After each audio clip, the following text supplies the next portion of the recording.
It was a good night for the Lumberjacks. It's always it's a great rivalry, I think, and I think that longer we've been away from the Southland, people forget, the great rivalries that SFA has with like Northwestern State.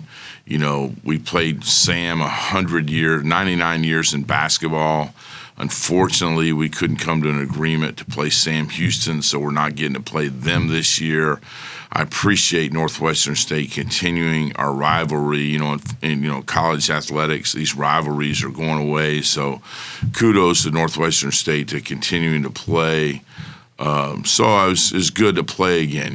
They got us last year, and I thought we played the game the right way last night. We started off really well and stayed ahead of them. I don't think they ever had a lead, and I was really proud of our guys playing, what I would call angry from a tough loss the other night against Middle Tennessee, and to hold them to 12 field goals, and then last night they had 19, and you're going to win most games if you hold teams to 25 field goals or less in a game. So it was exciting to watch our guys play.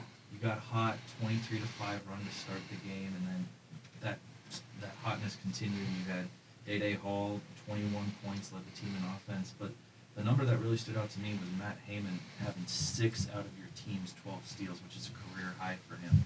So talk about that highlight play between those two and the overall team play that you saw as well. Yeah, we had a few highlights last night, a few career highs, and it was good to watch. I thought Matt was really the defensive key last night. Not only was steals and aggressiveness, but he really guarded the ball. We had to make some switches as Northwestern State, obviously a really tough team, and coached really well. We had to move some stuff around, and Matt guarded the ball without stealing it late in the game to kind of ice the game for us. And his maturity, his growth, hopefully will continue. He's probably had as good a summer as anybody on our team. And Dady was probably the quietest 21 you've ever seen. Just kind of kept scoring easily. And what he does at his size around the rim is really unique.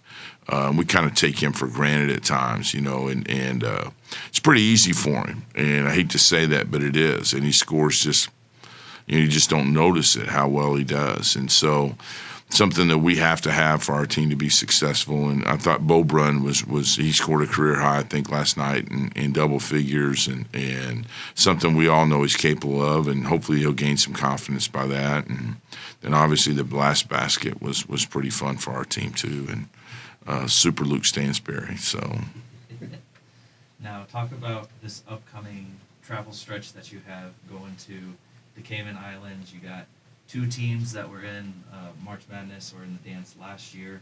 Solid field all over the place. So just speak on the Cayman Islands Classic. Yeah, it's exciting. I mean, I think, a lot of our staff was getting spray tans this morning, and so we wouldn't burn while we were down there. But we're excited to go down there. Opportunity, the invitation to go play in one of the best, preseason tournaments. Represent Stephen F. Austin, the Piney Woods, and there are a lot of teams very similar to us as far as being between, ranked in the 50 to 120 in the country. We'll find out a lot more about ourselves in the course of the next week. Playing a very good team in Loyola Marymount, who last year beat Gonzaga, who's just like us. I mean, it'll be a toss-up game, and just like the other night at Middle Tennessee, and we'll need to play really well to beat them. And then it just goes on and on from there. You got Drake, who was really good, and Utah State, and Akron, and the field's really, really, really good. So Marshall, so I mean it's good. I mean and we will know to prepare us to go into WAC play, and it's a lot like our non-conference schedule as we move, as we'll go navigate through this the rest of November, December, but. It's going to challenge us, and we'll find out. We'll get exposed in some areas, some things that we'll need to improve upon, and we'll have to reach really deep into ourselves. But the one thing about our team, I think, is that the depth, as you saw last night, and the depth over a course of 3 games, I think hopefully will show out and give us a chance to have an opportunity to be successful. Does the travel wardrobe change on the bench? Are we going to see some Hawaiian shirts? There's no Hawaiian shirts. We talked about that.